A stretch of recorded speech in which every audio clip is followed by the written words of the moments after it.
इस वीडियो में पीएससी में पूछे गए क्वेश्चन को शामिल किया गया है। जिस तरह एग्जाम में क्वेश्चन पूछे जाते हैं ठीक उसी तरह आज के वीडियो में भी है। नमस्कार दोस्तों, मैं हूं आरके, आपका एडू इन लाइट में स्वागत है। हमेशा की तरह यही कहूंगा कि चैनल को सब्सक्राइब करें और बेल आइकन को प्रेस कर ऑल पर क्लिक जरूर करें। इससे मेरे आने वाले वीडियो की जानकारी आपको मिलती रहेगी। तो चलिए चलते हैं वीडियो की ओर। आज का पहला सवाल है, निम्नलिखित राज्यों में से किनका संबंध बुद्ध के जीवन से था? ए अवंती, बी गांधार, सी कोसल, डी मगध। नीचे दिए गए कूट का प्रयोग कर सही उत्तर चुनिए। पहला है ए, बी और सी, दूसरा बी और सी, तीसरा ए, सी और डी, चौथा सी और डी।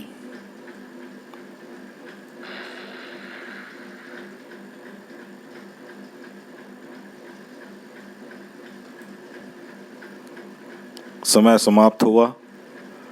सही जवाब है चौथा सी और डी, कोसल और मगध। बुद्ध का संबंध कोसल और मगध से था। दूसरा सवाल, निम्नलिखित पर विचार कीजिए। बाबर के भारत आने के फलस्वरूप उपमहाद्वीप में बारूद के उपयोग की शुरुआत हुई थी। इस क्षेत्र की स्थापत्य कला में मेहराब और गुंबद बनाने की शुरुआत हुई थी। इस क्षेत्र में तैमूरी राजवंश स्थापित हुआ था। नीचे दिए गए कूट का प्रयोग कर सही उत्तर चुनना है। पहला ए और बी, दूसरा केवल सी, तीसरा ए और सी, चौथा ए, बी और सी।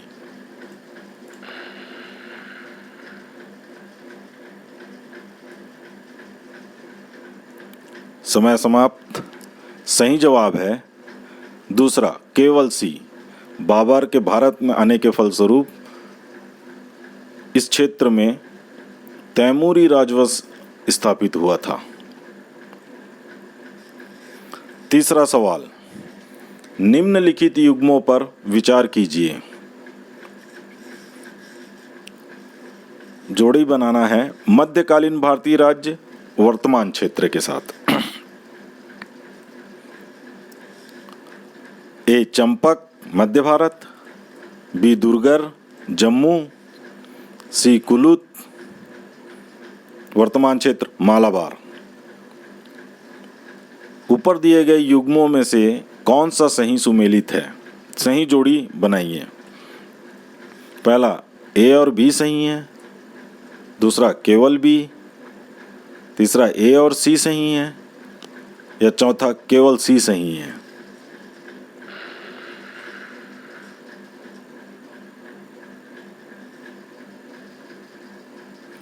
सही जवाब है केवल बी, दुर्गर और जम्मू। चौथा सवाल, रॉलेट सत्याग्रह के संदर्भ में निम्न में से कौन सा कथन सही है? ए, रॉलेट अधिनियम सेडिसन कमेटी की सिफारिश पर आधारित था। बी, रॉलेट सत्याग्रह में गांधी जी ने होम रूल लीग का उपयोग करने का प्रयास किया। या सी, साइमन कमीशन के आगमन के विरुद्ध हुए प्रदर्शन रॉलेट सत्याग्रह के साथ साथ हुए। नीचे दिए गए कूट का प्रयोग कर सही उत्तर चुनना है। पहला केवल ए सही है, दूसरा ए और बी दोनों सही हैं, तीसरा बी और सी सही है, या चौथा ए, बी और सी तीनों सही हैं।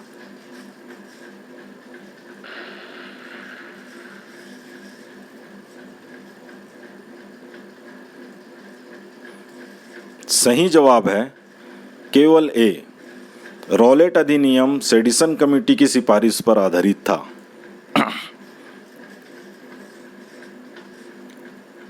पांचवा सवाल, इनमें से किसने अप्रैल 1930 में नमक कानून तोड़ने के लिए तंजौर तट पर एक अभियान संगठित किया था?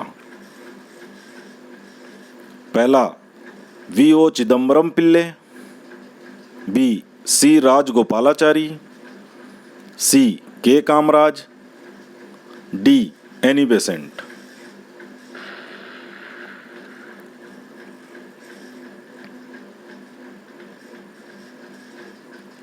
सही जवाब है बी, सी राजगोपालाचारी।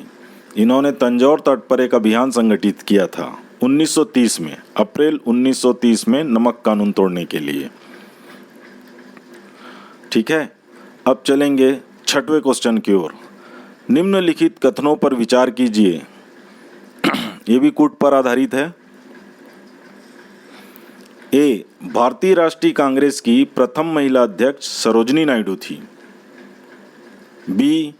भारतीय राष्ट्रीय कांग्रेस के प्रथम मुस्लिम अध्यक्ष बदरुद्दीन तैयब जी थे। ऊपर लिखे हुए दोनों कथनों में से कौन सा सही है ये बताना है। तो चलिए चलते हैं ऑप्शन की ओर। पहला केवल ए, केवल बी, तीसरा ए और बी दोनों सही हैं, या चौथा ना ए सही है ना बी सही है।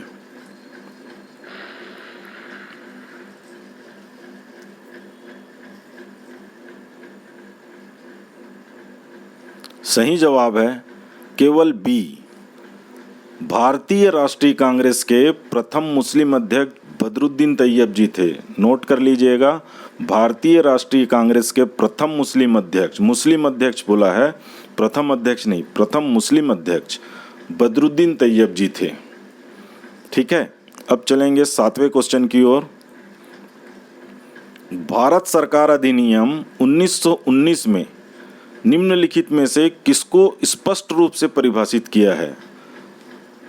भारत सरकार अधिनियम 1919 है, उसमें किसको स्पष्ट रूप से परिभाषित किया है। पहला, न्यायपालिका एवं विधायिका के बीच शक्ति का पृथक्करण। बी, केंद्रीय एवं प्रांतीय सरकारों की अधिकारिता। सी, भारत में सेक्रेटरी ऑफ स्टेट एवं वायसराय की शक्तियाँ। डी, उपरोक्त में से कोई नहीं।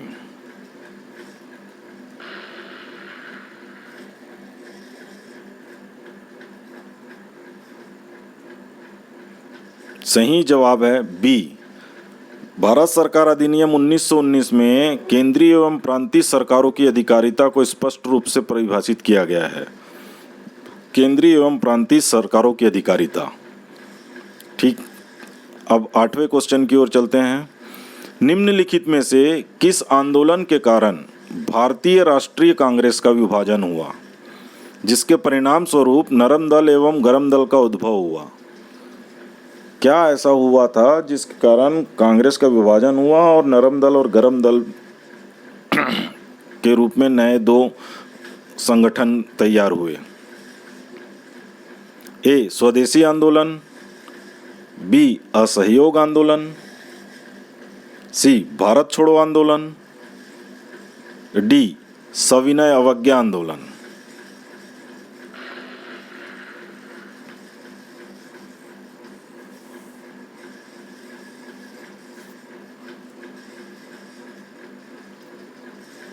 सही जवाब है ए, स्वदेशी आंदोलन। स्वदेशी आंदोलन जब हुआ तब कांग्रेस का विभाजन हुआ। उसका परिणाम ये था कि दो अलग अलग गुट बन गए, नरम दल एवं गरम दल। 9वां क्वेश्चन है, दक्षिण पश्चिम एशिया का निम्नलिखित में से कौन सा एक देश भूमध्य सागर तक फैला नहीं है। ध्यान दीजिएगा, फैला नहीं है।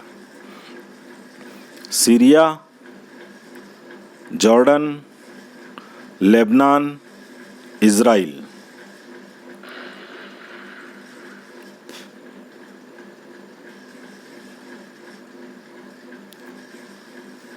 जॉर्डन एक ऐसा देश है जो भूमध्य सागर तक फैला नहीं है।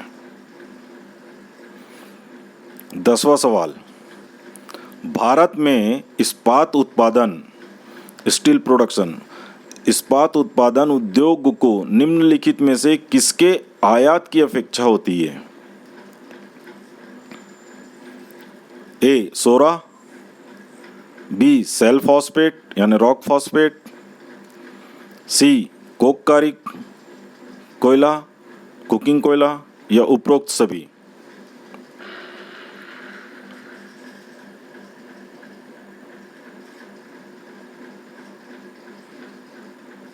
सही जवाब है कोककारी कोयला, कुकिंग कोयला। भारत में इस्पात उत्पादन उद्योग को निम्नलिखित की जरूरत पड़ती है कोककारी कुकिंग कोयला की आयात करने की। 11वां, भारत के राज्यों का निम्नलिखित में से कौन सा एक युग्म सबसे पूर्वी और सबसे पश्चिमी राज्य को इंगित करता है? असम और राजस्थान, बी अरुणाचल प्रदेश और राजस्थान, सी असम और गुजरात, डी अरुणाचल प्रदेश और गुजरात। क्वेश्चन को ध्यान से देखेंगे। सबसे पूर्वी और सबसे पश्चिमी राज्य को इंगित करता है, पूर्वी और पश्चिमी राज्य।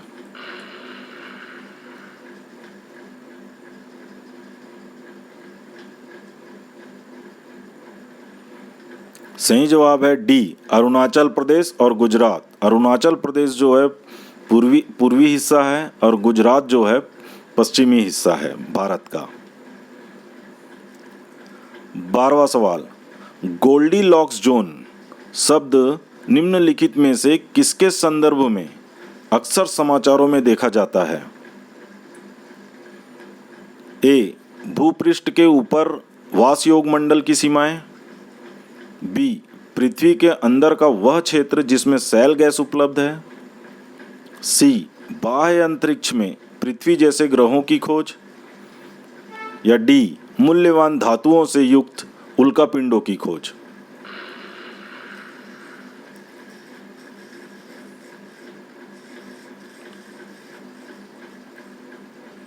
सही जवाब है बाह्य अंतरिक्ष में पृथ्वी जैसे ग्रहों की खोज, गोल्डीलॉक्स जोन। गोल्डीलॉक्स जोन सही जवाब है बाह्य अंतरिक्ष में पृथ्वी जैसे ग्रहों की खोज।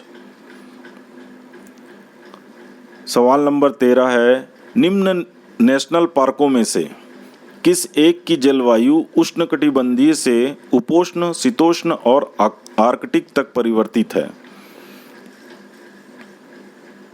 ए Kanchenjunga national park, B Nanda Devi national park, C Neora valley national park, या डी नामदफा नेशनल पार्क। सवाल को फिर से पढ़ते हैं एक बार। निम्न नेशनल पार्कों में से किस एक की जलवायु उष्णकटिबंधीय से उपोष्ण, शीतोष्ण और आर्कटिक तक परिवर्तित है?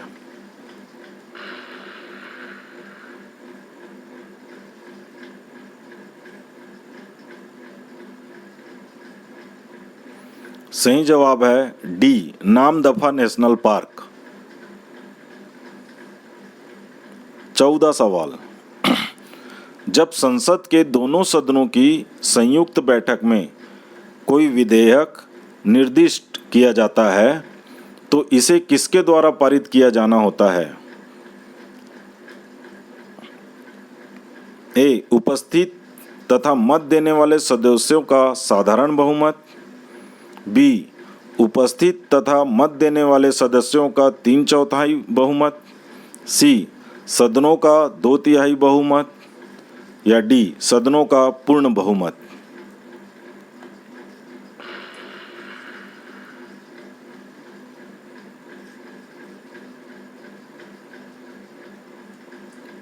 सही जवाब है ए उपस्थित तथा मत देने वाले सदस्यों का साधारण बहुमत। 15 सवाल, भारत के कला और पुरातात्विक इतिहास के संदर्भ में निम्न में से किस एक का सबसे पहले निर्माण किया गया था? ए भुवनेश्वर स्थित लिंगराज मंदिर, बी धौली स्थित सैलकृत हाथी, सी महाबलीपुरम स्थित सैलकृत स्मारक, या डी उदयगिरी स्थित वराह मूर्ति। भारत में सबसे पहले किसका निर्माण हुआ था इन चारों में?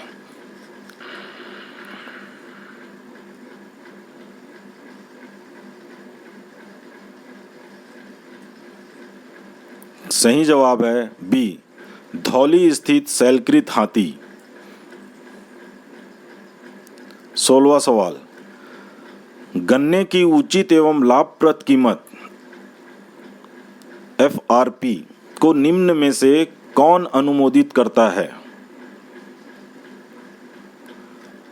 ए, आर्थिक मामलों की मंत्रिमंडलीय समिति, बी, कृषि लागत और कीमत आयोग, सी, कृषि मंत्रालय का विपणन और निरीक्षण निदेशालय, या डी, कृषि उत्पाद विपणन समिति। गन्ने का जो मूल्य है जिसमें ज़्यादा लाभ निकल सके उसका मूल्य कौन निर्धारित करता है?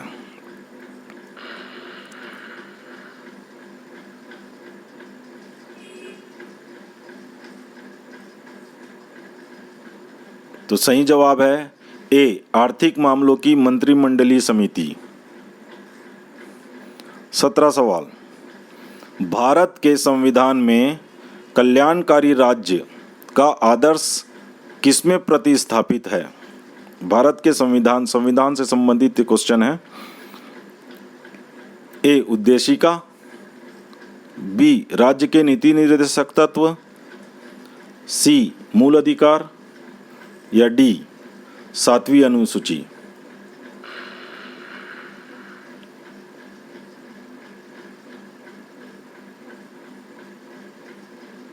सही जवाब है राज्य के नीति निर्देशक तत्व। 18वां सवाल, 8 मूल उद्योगों के सूचकांक में निम्न में से किसको सर्वाधिक महत्व दिया गया है? ए, कोयला उत्पादन को, बी, विद्युत उत्पादन को, सी, उर्वरक उत्पादन को, या डी, इस्पात उत्पादन को।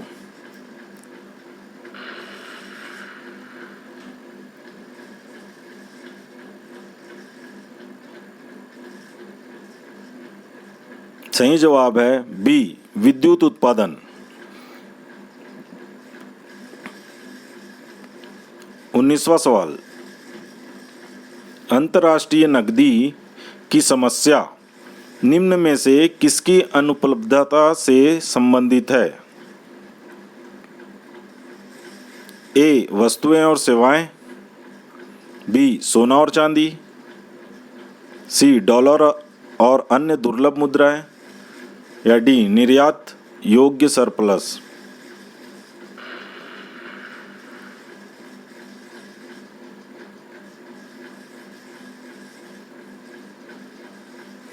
सही जवाब है सी, डॉलर और अन्य दुर्लभ मुद्राएं, जो इंटरनेशनल लिक्विडिटी की समस्या को से संबंधित है। 20वां और इस वीडियो का आखिरी सवाल, निम्नलिखित में से कौन सा एक भारत का राष्ट्रीय जलीय प्राणी है?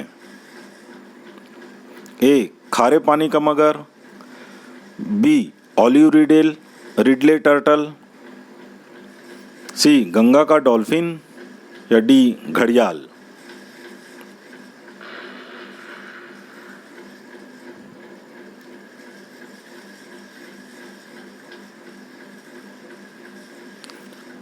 सही जवाब है सी, गंगा का डॉल्फिन।